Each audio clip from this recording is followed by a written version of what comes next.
Mga kwentong sumasa inyo, mga damdaming sumasa puso. Kasama si Tony Aquino. Sumasa puso. Tony, itago niyo na lang ako sa pangalang Lenny. 58 anyos at taga Pangasinan. Ang mga pangalang inyong maririnig ay mga pawang alias din para na rin maprotektahan ang aming pribadong buhay. Sa totoo lang, hindi ko alam kung paano at saan ko sisimulan ang kwentong ito. Basta ang tanging alam ko lang ay sigurado ako na makapagbibigay ito ng aral sa lahat ng nakikinig ngayon, lalo na sa mga nagmamahal. Marahil, sisimulan ko na lang ang lahat noong pinilit kinumbinsi ako ng aking mga magulang na magpakasal sa mayaman kong manliligaw na si Andres. Taong 1993 yun. Kilala ang pamilya nila sa lugar namin sa pagkakaroon ng samut-saring negosyo. Noong mga panahon na yun, bukod sa negosyo ay may magandang trabaho si Andres at nakitaan ng mga magulang ko ng pagiging masipag sa buhay. Kaya tuwang-tuwa sila nung nalaman nila na may gusto sa akin si Andres. Pero kahit na kay Andres na ang lahat ng katangiang gugustuhin ng isang babae, hindi pa rin niya nagawang kunin ang buong puso ko. Sinabi ko yon sa mga magulang ko, pero hindi nila ito alintana. Anila, mas mapapanatag daw ang kanilang kalooban kapag si Andres ang napangasawa ko. Makakasiguro raw sila na hanggang sa pagtanda ay magiging maganda ang buhay ko. Tony, labis ang pagmamahal ko sa mga magulang ko, kaya sa huli, pumayag na rin ako sa kagustuhan nila. Nagpakasal ako kay Andres kahit hindi ko naman siya mahal. Mabait, mapagmahal at responsableng asawa naman si Andres. Sa loob ng ilang taong pagsasama, ni minsan ay hindi niya ako pinilit sa mga gusto niya. At isa na doon ang pagkakaroon ng anak. Palagi kong sinasabi sa kanya na hindi pa ako handa na maging isang ina. Pero Tony, bukod doon, ay meron pa akong mas malalim na dahilan kung bakit ayokong bumuo kami ng pamilya ng asawa ko.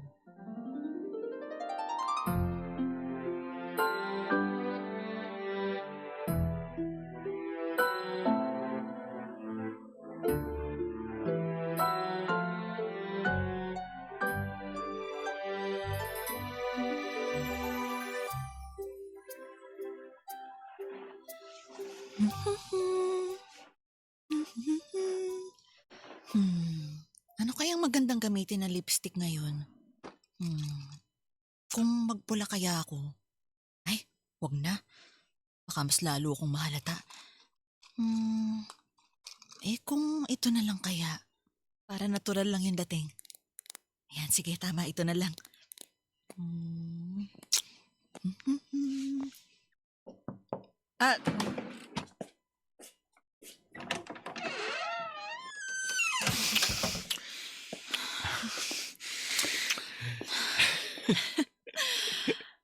ang tagal mong hindi nagpakita sa akin. Saan ka ba nanggaling?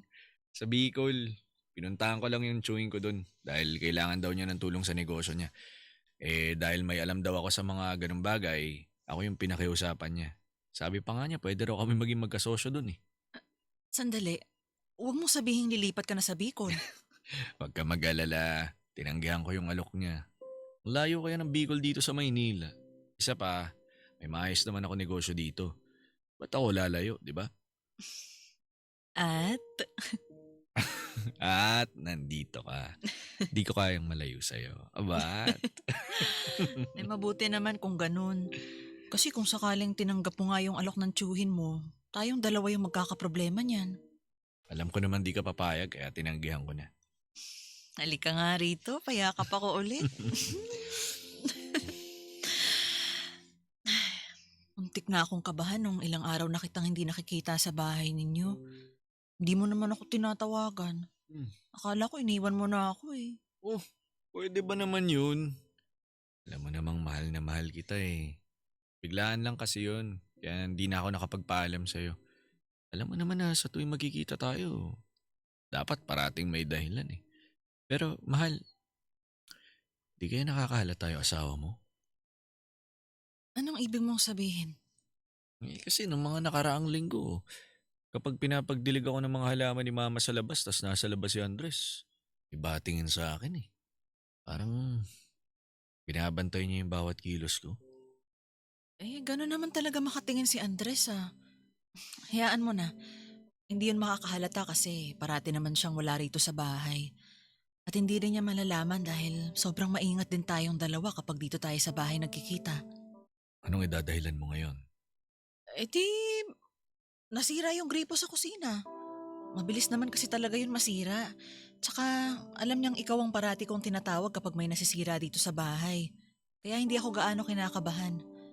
At isa pa, ako mismo ang kusang nagsasabi kay Andres kapag pinapapunta kita rito. Para, alam mo na, iwas hinala. Hmm, talino talaga ng mahal ko. Kaya magtiwala ka lang sa akin. Abot hanggang langit ang pagmamahal at pagtitiwala sa akin ni Andres. Hindi yun magkakaroon ng lakas ng loob na questionin yung mga ginagawa ko. Subukan lang niya, no? Iiwan ko siya. Bakit hindi mo na lang gawin? Para maging malaya na tayong dalawa.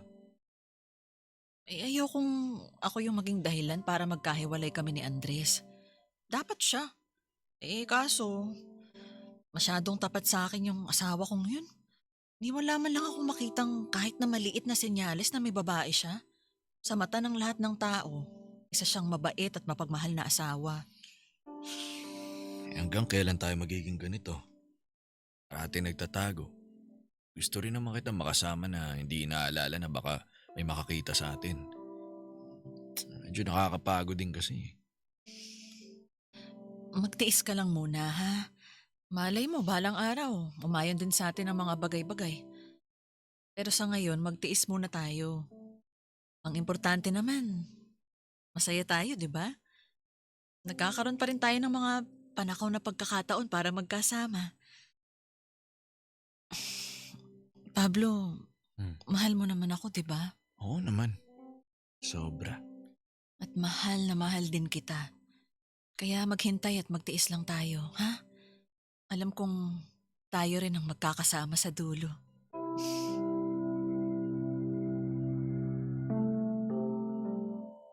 Tony, matagal-tagal na rin kaming may lihim na relasyon ni Pablo. Nakatira siya malapit lamang sa bahay namin ni Andres. Nung unang beses ko pa lamang siyang makita, agad na niyang nakuha ang puso ko. Guwapo, matipuno, at palakaibigan. Meron din siyang sariling negosyo at masipag sa buhay. Halos lahat ng gusto ko sa isang lalaki, kay Pablo ko nakita.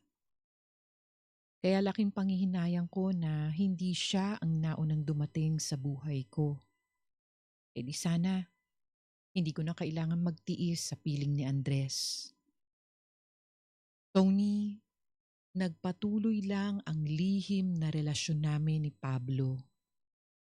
Sabihin na nating mabilis naming nakabisa ni Pablo ang tamang pagpaplano. Magkikita kami ni Pablo sa lugar na malayo sa mga bahay namin at saka kami bibiyahe sa mas malayong lugar para doon maging malaya kami. Maraming pangarap ang nabubuo at habang tumatagal, mas lumalalim ang pagmamahalan sa pagitan namin dalawa. Tony, batid namin pareho ni Pablo na isang malaking kasalanan ang relasyon namin. Na darating din ang panahon na posible kaming makarma. Pero palagi naming sinasabi na hanggat hindi pa yon nangyayari, susulitin muna namin ang mga panakaw na sandali na meron kami. Sa table eh. Meron. Sa bag ko. Kunin mo dun sa sala. Sige.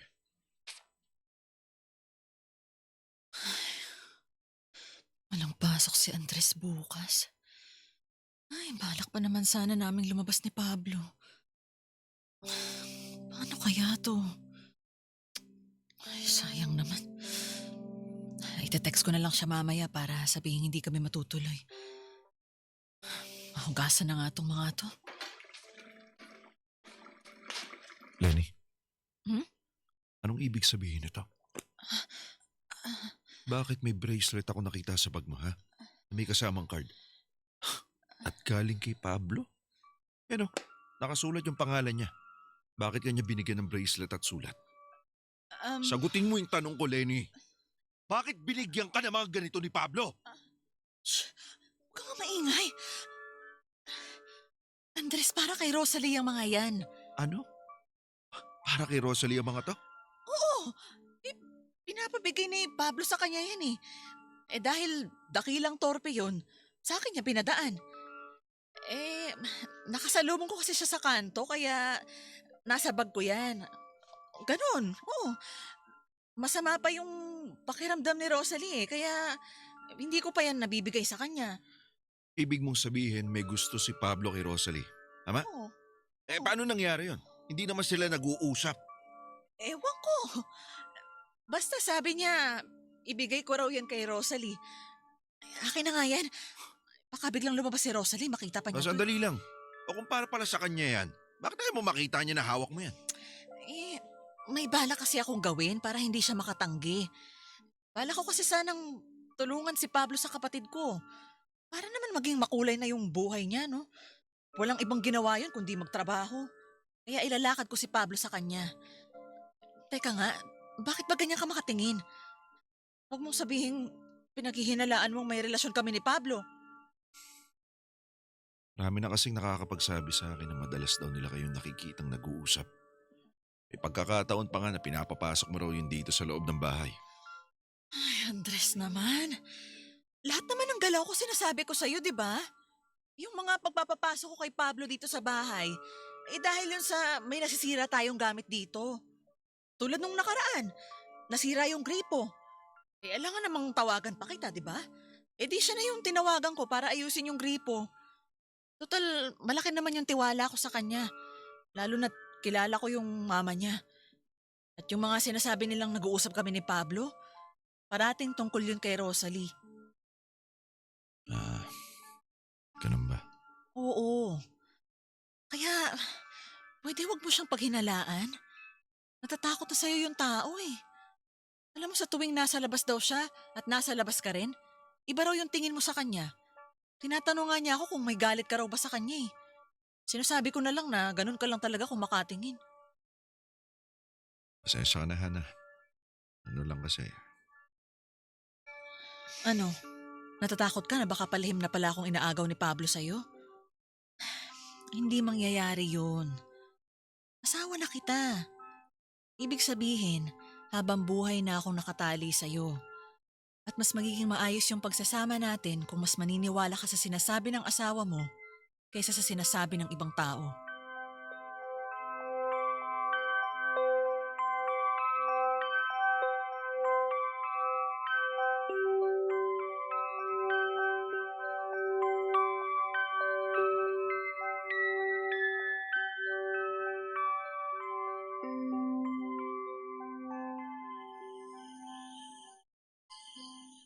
Bakit ba gusto mo makipagkita? Alis din naman tayo mamaya umaga. Hindi na tayo matutuloy. Ha? Nag-leave sa trabaho si Andres eh. Plano pa yata niyang magbakasyon kami ngayong weekend doon sa resort ng best friend niya. Bakit hindi mo na lang sa akin tinext? Kasi may kailangan tayong pag-usapan. Importante. Ano?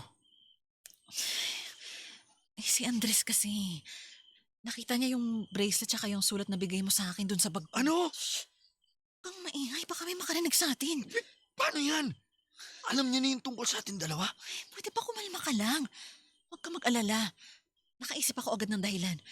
At pasalamat na lang tayo dahil hindi mo sinulat yung pangalan ko doon sa sulat. Oh, anong naisip mong dahilan? Makinig kang mabuti, ha? Ang nasabi ko, pinapabigay mo yun kay Rosalie. Rosalie? Oo. Eh, sinabi ko na matagal ka lang may gusto sa kanya. Tsaka tutulungan kita kako na mapalapit sa kapatid ko. Teka. Wala naman akong gusto sa kapatid mo eh. Alam ko. Eh, kaya nga magpapanggap kang maliligaw kay Rosalie. Ha? Seryoso ka ba sa sinasabi mo? Oo. Eh, kailangan dahil yun yung dahilan ko kay Andres para hindi niya tayo mahuling dalawa. Pero, Lenny, ang hirap ng pinapagawa mo sa akin. Pablo, sige na naman na.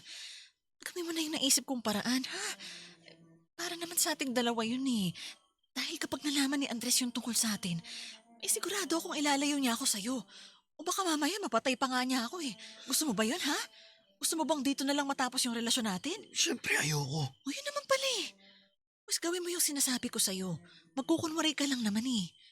Ligawan mo si Rosalie. Hindi ka rin naman niya sasagutin dahil wala siyang panahon sa mga pag-ibig na yan.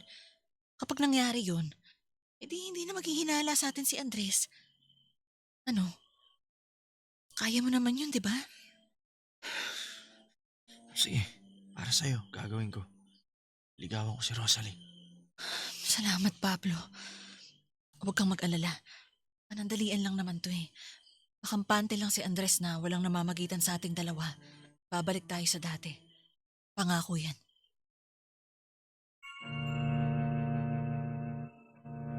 Tony, kasama namin sa bahay ang kapatid kong si Rosalie. Hiniling ko kasi sa kanya noon na sa amin na lang tumira. Alam ko na maling idinamay ko si Rosalie sa gulong pinasok ko.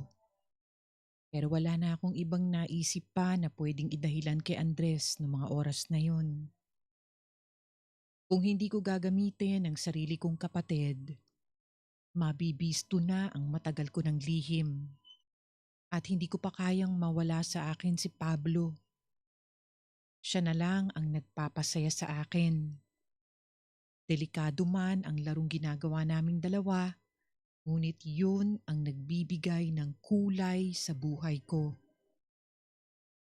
Buti na lang at hindi na muling nagtanong pa ng kung ano si Andres pagkatapos kong magdahilan. Bahagya akong nakahinga ng maluwag. Basta magagawa lang namin ng maayos ang plano namin ni Pablo, walang magbabago. Magkakasama pa rin kaming dalawa kahit kailan namin gusto. Tony, tulad ng napag-usapan, ako pa mismo ang gumawa ng paraan upang magkalapit sina Pablo at Rosalie. Kay Pablo ko minsan ipinapahatid at sundo ang kapatid ko.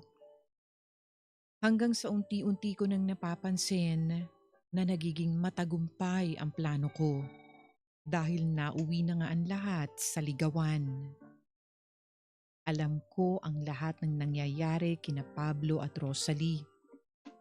Sabihin na nating palaging nagre-report sa akin si Pablo na parang akala mo ay isang trabaho ang ginagawa niyang panunuyo kuno kay Rosalie. Tony, nung una maayos naman ang lahat. Nawala ang paghihinala ni Andres kay Pablo. Umabot pa nga sa punto na malaya nang nakakapunta si Pablo sa bahay.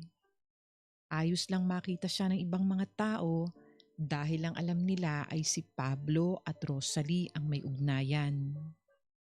Magulo kung sa magulo, ngunit nawala na ako ng pakialam. Dahil ang importante lang sa akin noon ay hindi nawala sa buhay ko si Pablo. Yun nga lang, may kaakibat na epekto ang mga desisyong ginawa ko.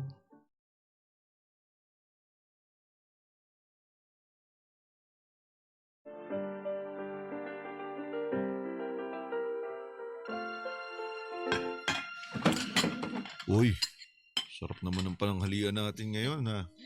Caldereta tsaka Shanghai. Muusok pa yung kanin. Bagong sweldo ka kasi, kaya naisip ko na deserve mo makakain ng masarap na ulam. Tsaka nabanggit sa akin ni Rosalie na may maganda raw siyang balitang sasabihin. Baka na-promote siya sa trabaho. Eh nako, sana nga. Halos 4 na taon na rin siya sa trabaho niya, di ba? Eh sana man lang ma-promote siya. O di kaya kahit dagdagan yung sweldo niya para mas mabilis yung pag-iipon niya. Oo nga eh. O siya, kain na. Eh teka, lalagyan kita ng kanin. Oo. Ayan. O, ayos na ba yan? Okay na yan. Ate Lenny? Nandito kami sa pagkainan, Rosalie. Tara na rito, kakain na. O, ito yung ulam, Han. Lalagyan na rin kita, ha? Padamihan pa ng konti. Yan. Ayos na yan. Salamat. Ate Lenny? Kuya Andres? Ay, may dinala pala akong bisita. Ikaw pala, Pablo. Gandang tanghali, Andres. Lenny. Magandang tanghali rin. Halina, kain na tayo. Nagluto ako ng masasarap na pagkain. May gusto sana akong sabihin sa inyo ni Kuya Andres. Lalo na sa'yo, ate. Ano yun? Nobyo ko na po si Pablo. Ano ka mo? Sinagot ko na po si Pablo, ate. Kagabi pa. Magkasintahan na kami. Teka. Yan ba yung magandang balita na sinabi mo sa ate mo? Oo, kuya. Hindi ko lang muna sinabi kagabi kasi ang gusto ko kasama si Pablo kapag sinabi ko na sa inyong dalawa. Ate, hindi ka ba masaya? Ikaw ang dahilan kung bakit ito nangyari. Oo. Masaya naman ako para sa inyong dalawa. Congratulations. Salamat, Lenny. Sige na, maupo na kayong dalawa. Alam mo, Rosalie, masaya ako sa binalita mo sa amin ng ate Lenny mo. Sa wakas, sinayaan mo na rin ang puso mo maging masaya. Oo nga, kuya eh. Akala ko, pusong bato na ako. Hindi pala. At salamat kay Ate Lenny. Kung hindi dahil sa kanya, hindi ko malalaman na may gusto pala si Pablo sa akin. Akala ko masungit na tao to eh, hindi pala. Ikaw kaya yung akala ko masungit. Kaya hindi kita masyadong kinakausap nun kasi baka di mo lang ako pansinin eh. Kaya pa ako nung wala sa oras. Kaya kay Ate Lenny ka na lang lumapit, ganun ba? Mabuti na lang napakiusapan mo si ate na tulungan ka. Eh, dyan nga ako nagmana sa pagiging masungit eh. Pero ate, salamat talaga ha. Kung hindi dahil sa'yo, hindi ako magiging masaya ng ganito. Walang anuman. Masaya ako para sa inyo ni Pablo. So ang tanong, kailan ang kasalan? Kuya naman! Anong kasalan? Kita mo ang kagabi lang naging magkasintahan tong dalawa? Kasalan agad ang nasa isip mo? Ikaw naman nasungit mo kagad. Nagbibiro lang naman ako. Pero ikaw, Pablo, kapag inaya mo na si Rosalie na magpakasal, kailangan may ipon ka na ha. Kasi responsibilidad natin mga lalaki na bigyan ng magandang buhay ang magiging asawa natin. Nako, wala akong magiging problema sa ganyang bagay. Maayos naman yung tinatakbo ng negosyo ko eh. Sa katunayan nga niyan, bala kong dagdagan pa ng isa eh. Para mas lumaki yung ipon ko. Kaya pag nagkataon, kaya kong buhayin si Rosalie. Kaya kong ibigay ang buhay na pinapangarap niya. Ayos ka lang? Oo. Nabitawan ko lang yung kutsara ko. Pasensya na. Kukunin ko na lang yung ginawa kong leche flan. Nilagay ko dun sa ref sa dirty kitchen. Sandali lang ha. Tulungan na kita, ate. Sandali lang, mahal ha. Tutulungan ko lang si Ate Lenny. Magkwentuhan lang muna kayo ni Kuya Andres. Sige.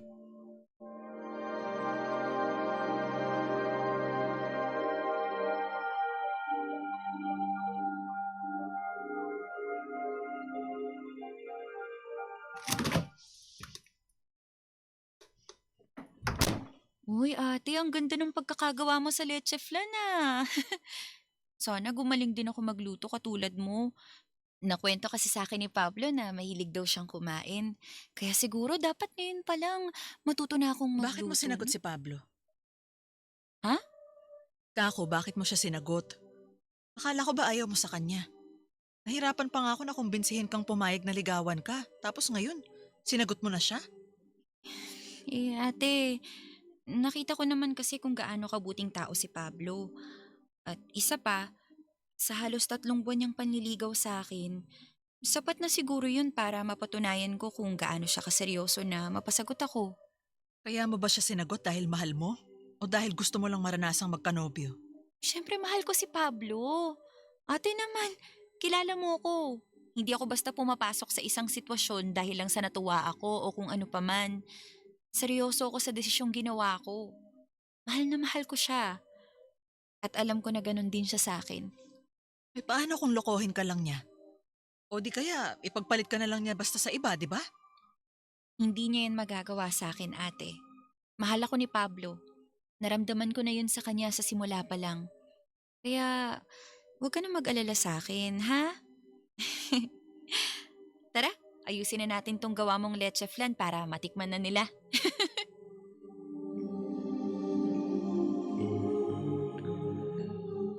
Tony, hindi ko inasahan na sasagutin ni Rosalie si Pablo. Nung una naman kasi, walang epekto sa kanya ang panliligaw nung isa. Sabi pa nga niya, hindi raw si Pablo ang tipo niyang lalaki.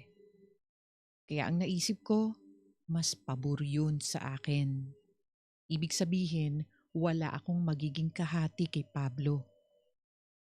Kaya nung araw na nalaman kong sinagot na ito ni Rosalie, labis akong nasaktan. Nung gabi ding yun, patago kaming nagkita ni Pablo. Maski raw siya ay nagulat dahil bigla na lang siyang sinagot ni Rosalie. Bago pa mangyari yon, nasa plano na namin, nahahanap lang si Pablo ng tamang tiyempo upang sabihin sa kapatid ko, nahihinto na ito sa panliligaw. Pareho tuloy kaming nagkaproblema ngayon. Pero sabi ko na lang, mas maigi na rin yon para kahit kailan ay hindi na muling magkakahinala pa si Andres.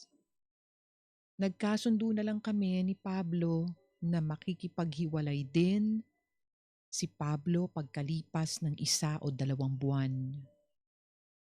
Pero lumipas ang ilang buwan, tila paurong ng paurong ang plano.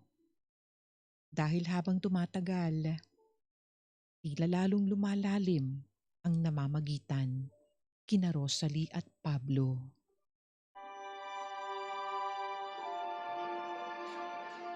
Mabuti naman napaunlakan yung imbitasyon ko, Lenny, Andres. Wala yun. Sakto rin naman na balak namin kumain sa labas.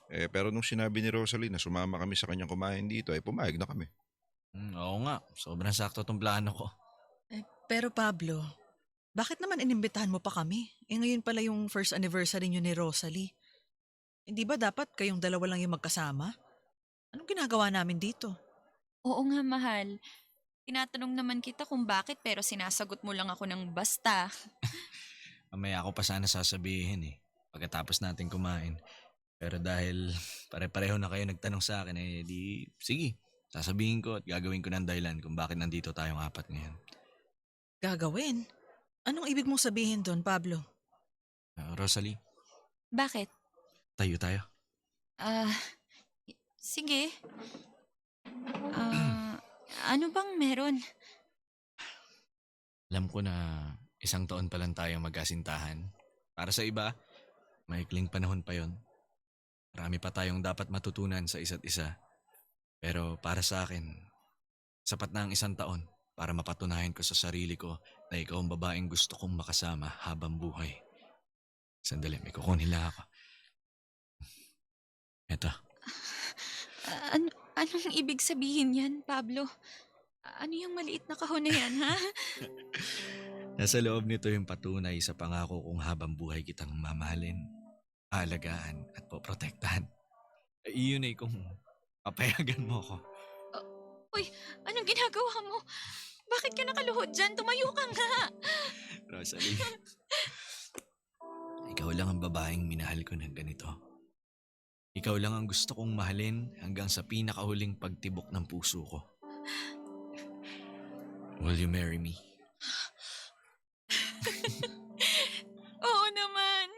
Yes? Yes!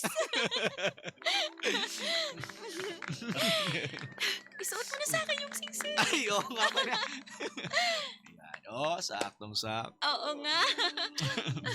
Oy, sukat na sukat ah. Congratulations sa inyong dalawa. Salamat, Andres. Salamat. Oh, sobrang ganda ng ginawa ni Pablo, pati si Lenny naiyak sa tuwa. Ate! Uy, ganyan ka ba kasaya para sa akin? Pareho na tuloy tayong umiiyak ngayon. Oo naman. Masayang masaya ako para sa'yo. Para sa inyo ni Pablo. Congrats ha? Congrats.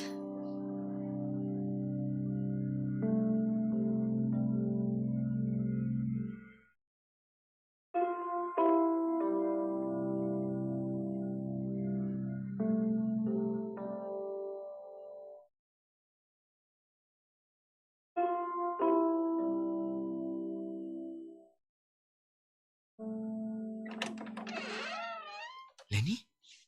Anong ginagawa mo rito? Baka may makakita sa'yo. Wala akong pakialam. Papasukin mo ako. Sige, halika. Pumasok ka. Anong ginagawa mo rito? May kailangan ka ba sa akin? Bakit? Anong klaseng eksena yung ginawa mo kahapon? Kailangan ba talaga mag-propose ka sa kanya sa mismong harapan ko? Hindi mo man lang iniisip yung mararamdaman ko. Mahalaga ka kay Rosalie, kayo ni Andres. Kaya naisip kong gawin yun na kasama kayong dalawa. Wala akong pakialam kung mahalaga man ako kay Rosalie. Hindi mo dapat ginawa yun. Sandali nga. Bakit mo siya inayang magpakasal? Pablo, wala sa usapan natin yun. Alam kong wala sa usapan natin yun. Yan naman pala eh. Pero bakit ginawa mo pa rin? May pabili-bili ka pa ng singsing, ipeke rin naman yun. Totoong singsing ang binigay ko kay Rosalie. Ano? Matagal ko nang gustong sabihin to sa'yo. Pero hindi ko lang alam kung paano. Kasi alam ko magagalit ka. Kamumuhian mo ako pero Lenny, ayoko na. Ha? Teka, anong ibig mong sabihin? Anong ayaw mo na? Ayoko na. Gusto ko nang tapusin kung ano man ang namamagitan sa ating dalawa. Dahil mahal ko na si Rosalie. Ano? Ano ulit? Mahal mo na si Rosalie? Oo. Teka, sandali. Medyo naguguluhan ako eh. Ano ka mo? Mahal mo na si Rosalie?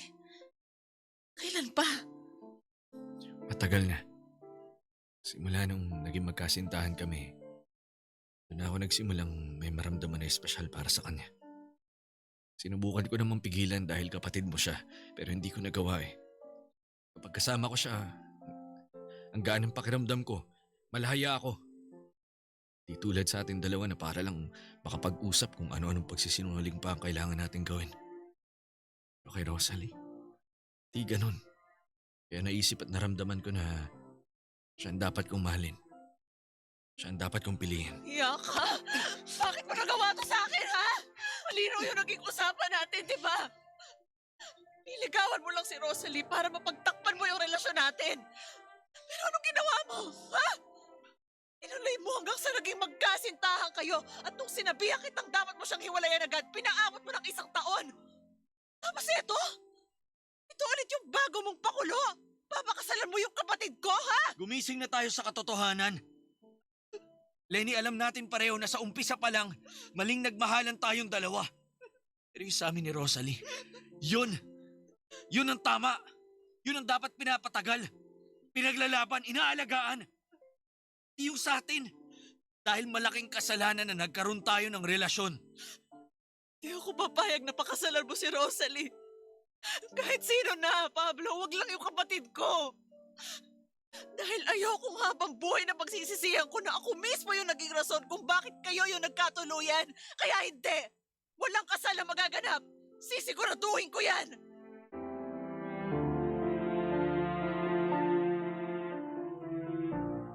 Tony, sa totoo lang, nararamdaman ko na hindi na magandang nangyayari sa relasyon namin ni Pablo.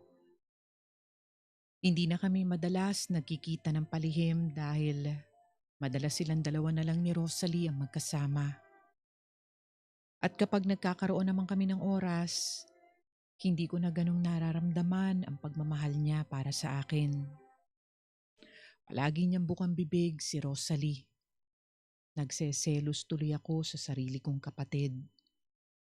Kaya madalas napagsusungitan ko si Rosalie kahit wala naman siyang maling ginagawa sa akin. Nangyari na ang kinatatakutan ko. Ang mapalitan ako sa puso ng lalaking mahal ko. Ang taong handa ko na sanang ipaglaban pagdating sa tamang panahon. Pero paano ko pa gagawin yon? Paano pa ako magkakaroon ng pagkakataong magkasama ng malaya kung naagaw na siya sa akin ng iba? At hindi lang basta ibang tao, kundi ang mismong kapatid ko pa. Ang pinakamahirap tanggapin sa lahat, Tony. Kasalanan ko ang lahat. Ako ang nagmistulang tulay upang magtagpo ang kanilang mga puso. Tony. Masayang ipinaalam ni Rosalie ang kasal nila ni Pablo sa mga magulang namin. Nakita ko kung gaano sila kasayang lahat. Maswerte raw si Rosalie dahil isang mabuting lalaki ang pakakasalan nito, tulad ng nangyari sa akin. Habang ako hayon durog na. At dahil doon nakaramdam ako ng matinding galit at selos kay Rosalie. Sa puntong hindi na kapatid ang tingin ko sa kanya, kundi isang mang-aagaw, isang karibal na gusto kong saktan, gaya ng pananakit nila sa akin.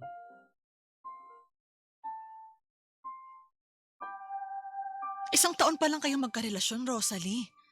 Naisip ko na baka masyado kayong nagpapadalos-dalos sa pagdedesisyon ninyo. Naiintindihan ko naman na nag-aalala ka lang sa akin, ate. Na iniisip mo na baka magkamali lang ako sa huli. Pero, Ate Lenny, nagmamahalan kaming dalawa ni Pablo. Lintik na pagmamahal na yan.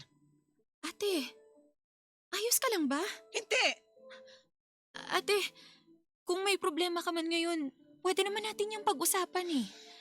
Huwag mo namang idama yung pagpapakasal namin ni Pablo. Paano ko hindi idadama yung pagpapakasal niyong dalawa? Yan nga yung problema ko. Ganyan ba talaga yung pagtutol mo kay Pablo para sa akin? Hindi mo ba nakikita kung gaano ako kasaya ngayon? Ikaw na nagsabi sa akin dati na oras na para hayaan ko ang puso ko na magmahal. Ang maging masaya. Ganun nga ang ginagawa ko ngayon. Pero wag naman si Pablo. Kahit sino lang, basta wag lang siya. Ano ba talagang problema mo sa kanya? Mabait naman yung tao, magalang, magaling makisama, at higit sa lahat, mahal na mahal niya ako. Mahal? Sigurado ka ba talagang mahal ka niya? Ha? Baka kapag may sinabi ako sa'yo, biglang magunaw yung mundo mo eh. Ano? Anong ibig mong sabihin? Hello, pumasok na ako ha. Hindi kasi nakalock yung pinto eh. Dala ko yung merienda natin. Ano nangyari? Ayos lang ba kayong dalawa? O ayan. Total naman, nandito na yung pinagmamalaki mong lalaki. Sa kanya mo tanungin kung ano yung problema, kung bakit ayoko magpakasal kayong dalawa. Mahal, ano ba yung sinasabi ni ate? May hindi ba ako alam? Lenny, nakikiusap ako. Kaya mag-usap kaming dalawa ni Rosalie. Oh, nasa na yung tapang mo, ha? Bakit bigla kang namutla dyan? Hindi mo ba inaakala na magagawa ko to? Ha? Lenny, tumigil ka na. Sandali nga. Pinapatigil mo akong magsabi ng totoo? Anong gusto mo? Habang buhay kang magsisinungaling kay Rosalie? Alam kong dapat ako magsabi sa kanya ng totoo pero wag mo naman akong pangunahan. Kailan mo pa gagawin yun? Hanggang kailan mo lolokohin si Rosalie, ha? Ano bang nangyayari? Ano ba pinag-uusapan yung dalawa? Kanina ko pa naririnig yung pangalan ko pero ni isa sa inyo wala may gustong magpaliwanag sa akin. Rosalie, makinig ka mabuti sa akin ha. Papaliwanag ko sa iyo lahat. Basta makinig ka lang muna. Matagal na kaming may relasyon ni Pablo. Lenny! Sandali. Relasyon? Kayong dalawa? Teka, paano? Naguguluhan ako. May lihim na kaming relasyon ni Pablo bago pa siya nakipaglapit sa'yo. At kaya ka lang naman niya niligawan noon dahil yun ang inutos ko sa kanya eh. Inutos? Oo! Muntik na kaming mahuli ni Andres nung may makita siyang bracelet at sulat sa bag ko. Pero dinahilan ko na para talaga sa'yo yun eh. At nakikisuyo lang si Pablo sa akin. Naniwala siya. Kaya kailangan naming panindigan yon para hindi kami mahuli. Yung bracelet na suot mo ngayon? Para sa akin talaga yan. Ibig sabihin, Rosalie, patawarin mo ako. Hindi ko sinasadyang saktan ka.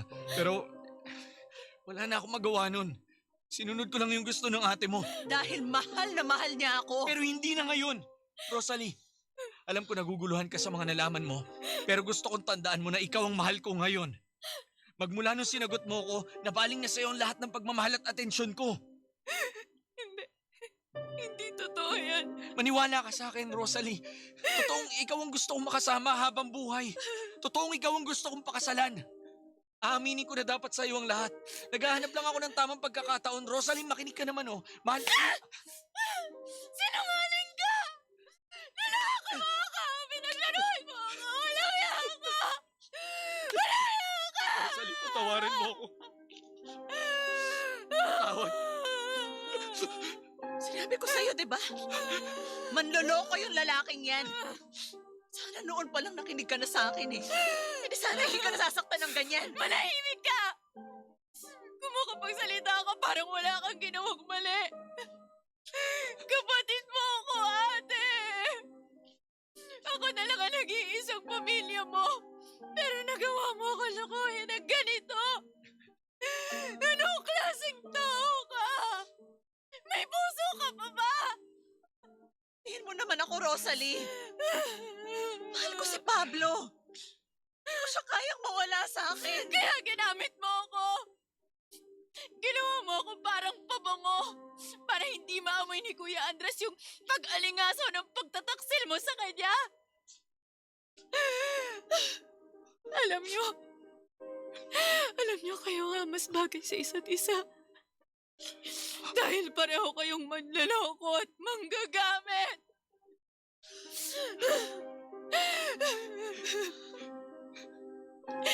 Ang sakit nito, ate. Mas masakit pa to sa katotohanan niloko ako ni Pablo.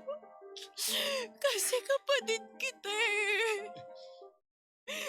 Mahal na mahal kita. Pero pinaglaruan mo ko. Ginamit mo ko. At hindi kita mapapatawad kahit kailan.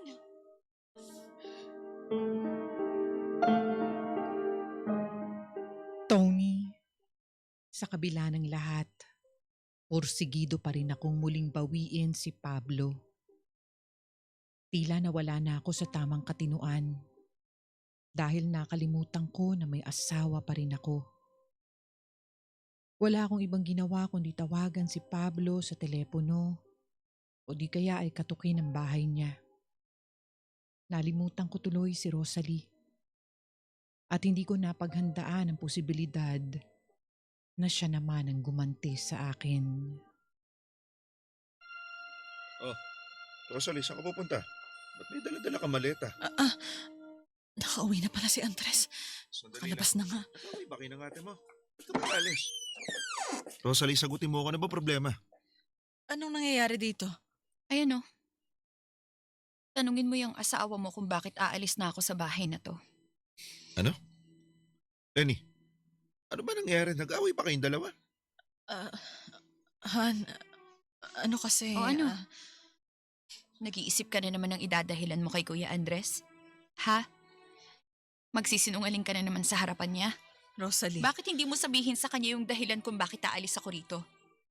Sige na, sabihin mo na. Malalaman at malalaman din naman niya eh. Ang alin ba? Ano bang hindi ko alam? Andres, baka pwedeng sa kwarto na lang tayo mag-usap. May kabit yung asawa mo, kuya. Lenny! O bakit? Totoo naman, di ba? Ilang taon ka nang may kabit? Matagal mo nang niloloko ang asawa mo.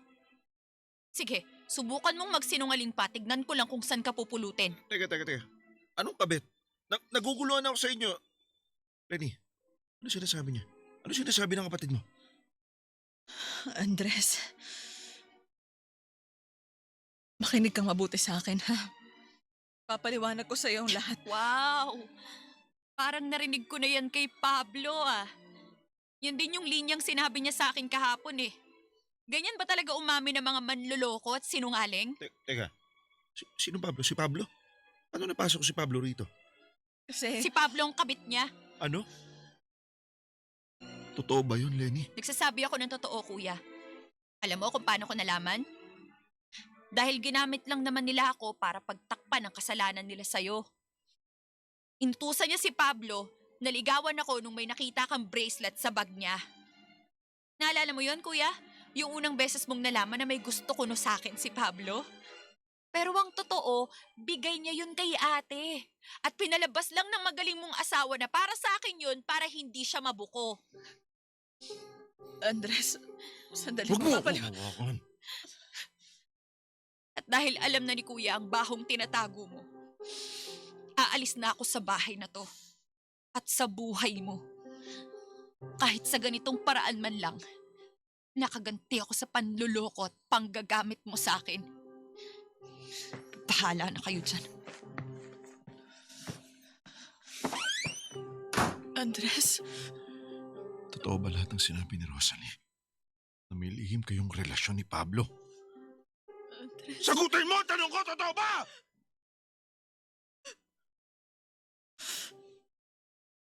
Oo, Bakit? Bakit mo ginawa sa akin? Minahal naman kita, di ba? Binigay ko lahat sa'yo, Lenny! Pero bakit mo pa rin ako niloko ng ganito? dahil mahal ko siya. Mahal ko si Pablo. Sa kanya ko naramdaman yung saya at pagmamahal na hindi ko maramdaman para sa'yo. Alam mo naman yun, di ba? Alam mo na napilitan lang ako magpakasal sa'yo dahil pinagbigyan ko lang naman yung mga magulang ko pero hindi kita mahal, Andres.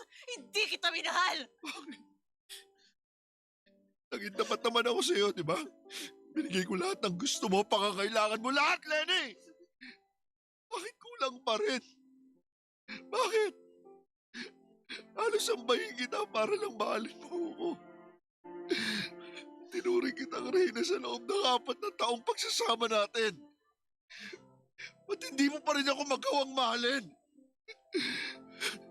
Hindi ko alam. Maniwala ka sa akin. Sinubukan ko. Pero nung nakilala ko si Pablo, mas napatunayan ko na hindi kita kayang mahalin.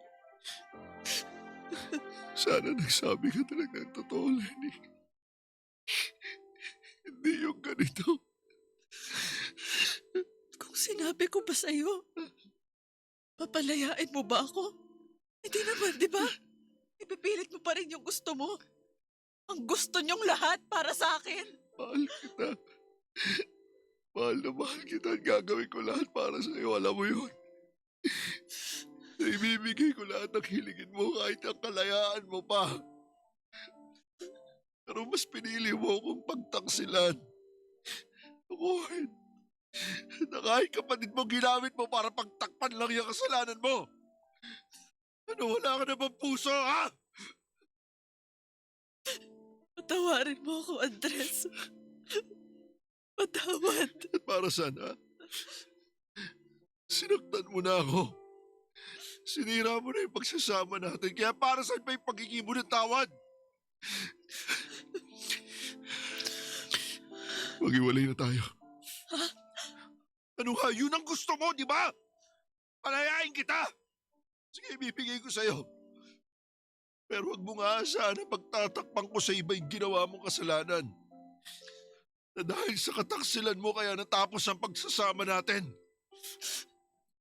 Malaya ka man. Pero hindi ka magiging malaya sa mga sasabihin ng ibang tao tungkol sa'yo. Sisiguraduhin ko yan. Sisirain kita.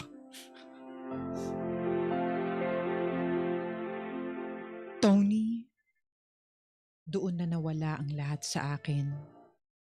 Iniwan ako ni Andres at ni Pablo. Samantalang si Rosalie, ay ipinagkalat sa buong angkan namin ang ginawa ko. Marami akong masasakit na salitang narinig hindi lang sa mga kaibigan at kamag-anak ko, kundi sa mismong mga magulang ko. At sa sobrang sakit at kahihiyan na dinanas ko, dumating ako sa punto na munti ko ng pagbantaan ang sarili kong buhay. Pero laking gulat ko nang muling magbalik si Andres matapos ang halos 1 taon. Sadyang malalim nga talaga ang pagmamahal niya para sa akin. Pinatawad niya ako at muling tinanggap. Doon na ako tuluyang natauhan, Tony. Si Andres ang lalaking nararapat para sa akin. Kaya sa loob ng mahigit 2 dekada, pinag-aralan kong mahalin si Andres. At bilang kapalit sa pagpapatawad niya, pumayag na akong bigyan siya ng isang masayang pamilya. Nagkaroon kami ng 3 anak.